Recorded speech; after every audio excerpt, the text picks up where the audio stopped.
اللہ اکبر، خدا کی قسم یہ اس امت کو کتنا فخر کرنا چاہیے کہ اللہ کیا فرما رہا ہے. اللہ فرما رہا ہے وَلَوْلَاهُ مَا خَلَقْتُكَ، اے آدم اگر وہ نہ ہوتے تو میں تجھے بھی تخلیق نہ کرتا. اے آدم تیری تخلیق بھی جو ہے وہ اس وجہ سے ہوئی ہے کہ ان کو آنا تھا.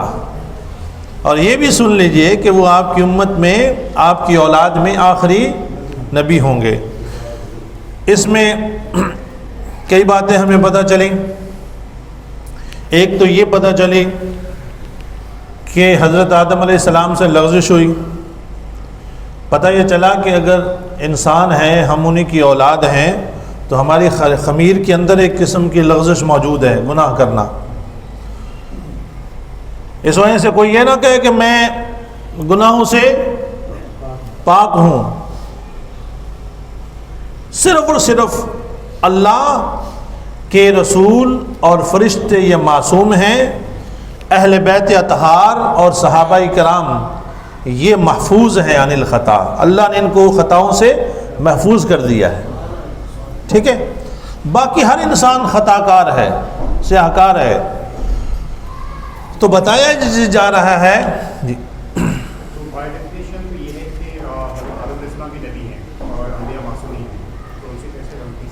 وہ وہاں ہوئی ہے، یہاں نہیں ہوئی. یہ وہاں کا واقعہ ہے، یہ وہاں کا واقعہ ہے، جنت کی بات ہے، یہ جنت کی بات ہے، یہ یہاں کی اس دنیا کی بات نہیں ہے.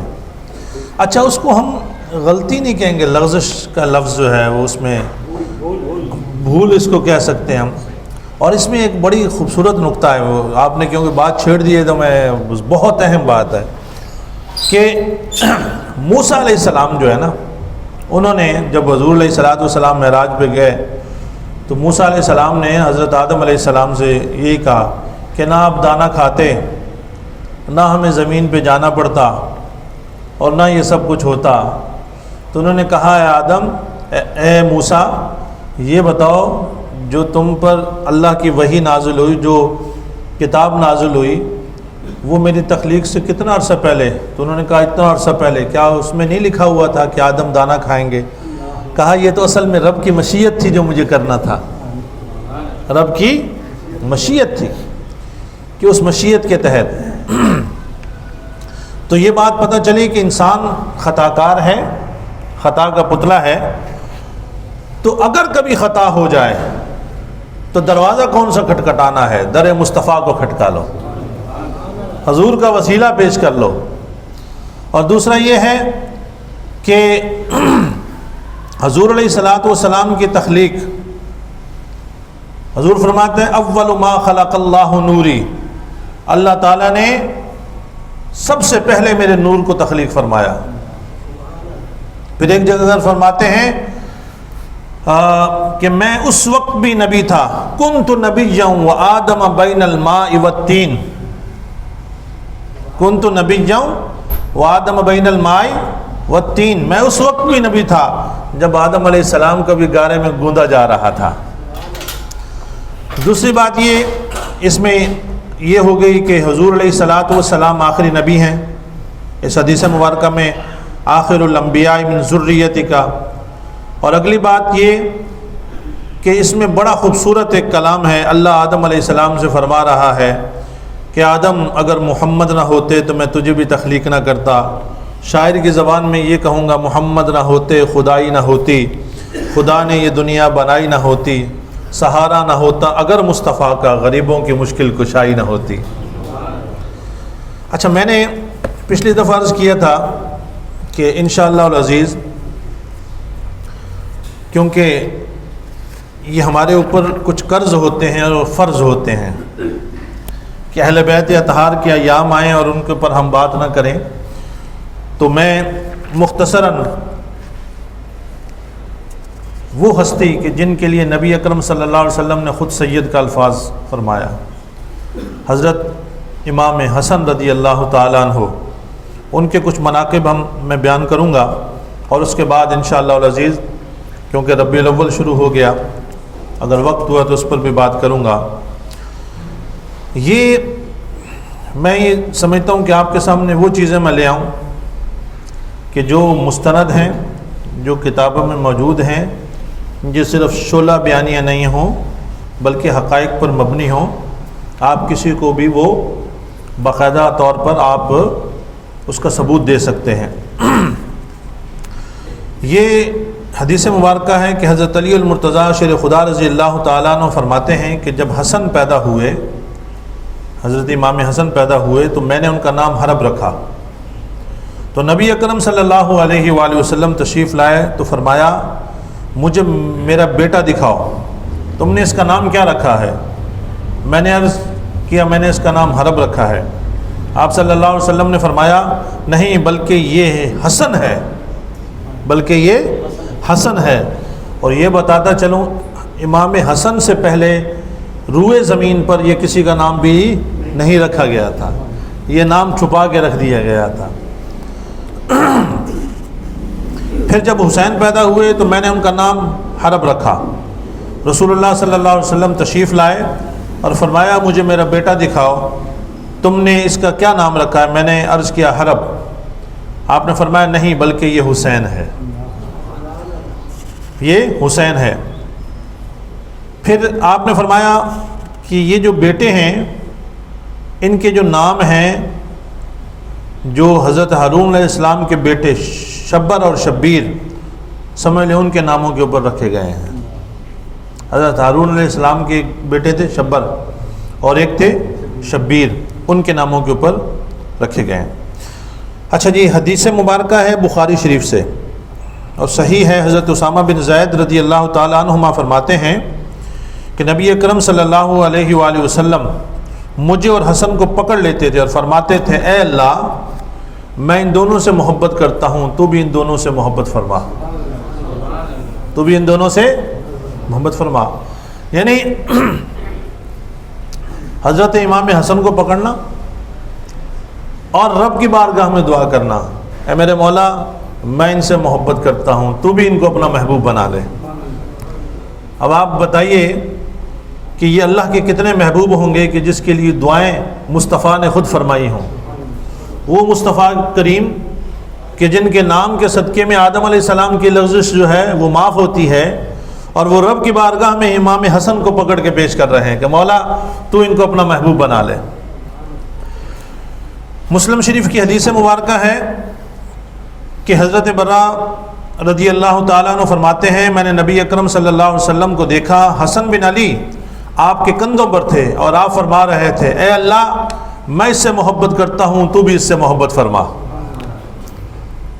اب آپ اندازہ لگائیے کہ وہ امام حسن کی کیا شان ہوگی کہ جنہیں حضور علیہ الصلوۃ والسلام اپنے کندھے پر سوار کیا کرتے تھے۔ حضرت امیر معاویہ رضی اللہ تعالیٰ عنہ فرماتے ہیں میں نے رسول اللہ صلی اللہ علیہ وسلم کو حسن کی زبان یا شاید ہونٹ مبارک کو چوستے ہوئے دیکھا۔ حضرت عقبہ بن حارث رضی اللہ تعالیٰ عنہ فرماتے ہیں میں نے ابو بکر کو دیکھا کہ انہوں نے حسن کو اٹھا رکھا تھا اور فرما رہے تھے میرے ماں باپ قربان ہوں۔ حضرت امام حسن کو اٹھا کے کہہ رہے ہیں میرے ماں باپ قربان ہوں، بالکل نبی کریم صلی اللہ علیہ وآلہ وسلم کے مشابہ ہیں، بالکل نبی اکرم صلی اللہ علیہ وآلہ وسلم کے مشابہ ہیں، علی کے مشابہ نہیں ہیں۔ اور علی ہنس رہے تھے، اور علی ہنس رہے تھے۔ یہ محبت تھی۔ یعنی حضرت ابو بکر صدیق رضی اللہ تعالیٰ عنہ، یہ بخاری شریف کی حدیث مبارکہ ہے کہ امام حسن کو اٹھا کر فرما رہے ہیں کہ ہو بہو یہ تصویر مصطفیٰ ہے، شبیہ مصطفیٰ ہیں، اور کہہ رہے ہیں علی یہ تو آپ کی طرح تو نہیں ہے، یہ تو مصطفیٰ کی طرح ہے۔ اور اس بات پر حضرت علی المرتضیٰ شیر خدا تبسم فرما رہے ہیں، خوش ہو رہے ہیں۔ آپ کو بتاؤں کائنات میں سب سے خوبصورت آدمی کون کسی کو لگتا ہے؟ جو میری ابھی تک فیلنگ ہے، جب آپ کی اولاد سے کو پیار کرتا ہے تو آپ کو بہت زیادہ پیارا لگتا ہے۔ اسی وجہ سے جو لوگ اہل بیت اطہار سے محبت کرتے ہیں، اللہ کی قسم اٹھا کے کہہ دیتا ہوں، وہ نگاہ مصطفیٰ میں آ جاتے ہیں۔ جس طرح میں ایک اور قسم اٹھاتا ہوں نا، اور میں ابھی بھی قسم اٹھا کے کہہ سکتا ہوں، جو ختم نبوت کا کام کرتا ہے، اللہ کی عزت کی قسم اٹھا کے کہہ سکتا ہوں، میرا ایمان ایقان عرفان ہے، وہ کبھی جہنم میں نہیں جائے گا، کیونکہ جہنم میں مرزا نے ہونا ہے۔ تو یہ اللہ کی غیرت کو گوارا نہیں کہ انسان ختم نبوت پر کام کرے اور وہ پھر جہنم میں چلے جائے۔ مرزا تو کہے گا، تانا دے سکتا ہے، تو ختم نبوت میں میرے خلاف کام کرتا تھا، تو بھی یہیں آ گیا۔ تو اسی طرح میرا ایمان ایقان ہے کہ جو حضور کی اہل بیت کا دامن کو پکڑ کے رکھتا ہے، جو ان کے ساتھ محبت کرتا ہے، اور یہ محبت ایسے نہیں ہے قُلْ لَا أَسْأَلُكُمْ عَلَيْهِ أَجْرًا إِلَّا الْمَوَدَّةَ فِي الْقُرْبَى، قرآن حکم دے رہا ہے کہ حضور کے اہل بیت کی عزت و تکریم کرو۔ نہ صرف محبت بلکہ مودت کا لفظ کہا۔ بزرگان دین فرماتے ہیں، علماء فرماتے ہیں کہ یہ مودت ہے کیا؟ فرمایا مچھلی کو پانی کے ساتھ محبت نہیں ہے، مودت ہے، اگر پانی سے دور ہوگی تو مر جائے گی۔ اسی طریقے سے اہل بیت اطہار کے دامن کو چھوڑو گے تو تمہارا ایمان چلا جائے گا۔ اتنی بڑی بات۔ مستدرک حاکم کی حدیث مبارکہ ہے، اس کو میں مختصر کرتا ہوں کہ نبی اکرم صلی اللہ علیہ وآلہ وسلم آپ نماز میں تھے، عصر کی نماز تھی، اور آپ نماز میں تھے تو حسن یا حسین وہ حضور علیہ الصلوۃ والسلام اور جماعت فرما رہے تھے۔ حضور کیا؟ آپ نے امامت فرما رہے تھے، اور پیچھے صحابہ کرام ہیں، اور حضور علیہ الصلوۃ والسلام جب سجدے میں گئے تو حضرت امام حسن یا حسین وہ آ کر حضور علیہ الصلوۃ والسلام کے پشت پر بیٹھ گئے، اور حضور علیہ الصلوۃ والسلام نے اپنے سجدے کو لمبا کر دیا۔ جب سجدے کو لمبا کیا، بعد میں پوچھا صحابہ کرام نے، اچھا صحابہ کرام کی بات ہی کچھ اور تھی، موضوع اور طرف چلا جائے گا کہ جب نماز کا حکم آیا تھا کہ قبلہ چینج کر لو، تو صحابہ کرام نے رخ مصطفیٰ کو دیکھ کر قبلہ کس طریقے سے چینج کیا تھا نماز کے اندر، وہ بڑا خوبصورت ایک موضوع ہے۔ تو صحابہ کرام نے عرض کی، کیا کوئی نیا حکم ملا ہے یا آپ پر وحی آ رہی تھی نماز کے اندر؟ فرمایا ایسا کچھ نہیں، بلکہ میرا بیٹا مجھ پر سوار ہو گیا تھا، میں نے اسے جلدی سے اتارنا مناسب نہیں سمجھا جب تک وہ اپنا شوق پورا نہ کر لے۔ یار نبی اکرم صلی اللہ علیہ وسلم ان کی شوق کا اتنا خیال کریں اور اتنا پیار کریں کہ ان کا دل جو ہے دل آزاری نہ ہو، تو وہ کتنے بدبخت لوگ ہوں گے کہ جنہوں نے ان لوگوں کی دل آزاری کی ہے۔ آج بھی اللہ کی قسم جو ان سے محبت کرتا ہے نا، وہ سب کچھ پا لیتا ہے۔ نبی اکرم حضرت ابو بکر رضی اللہ تعالیٰ عنہ فرماتے ہیں، میں نے نبی کریم صلی اللہ علیہ وسلم کو منبر پر فرماتے ہوئے سنا، یہ بہت اہم ترین ساری زندگی کے لیے جس بندے کو یہ حدیث یاد ہو گئی وہ فتنوں سے بچ جائے گا۔ یہ بہت اہم میں حدیث سنا رہا ہوں، زیادہ لمبے میں تفصیل میں نہیں جاؤں گا، صرف بات کو سمجھ لیجئے گا۔ منبر پر فرماتے ہوئے سنا،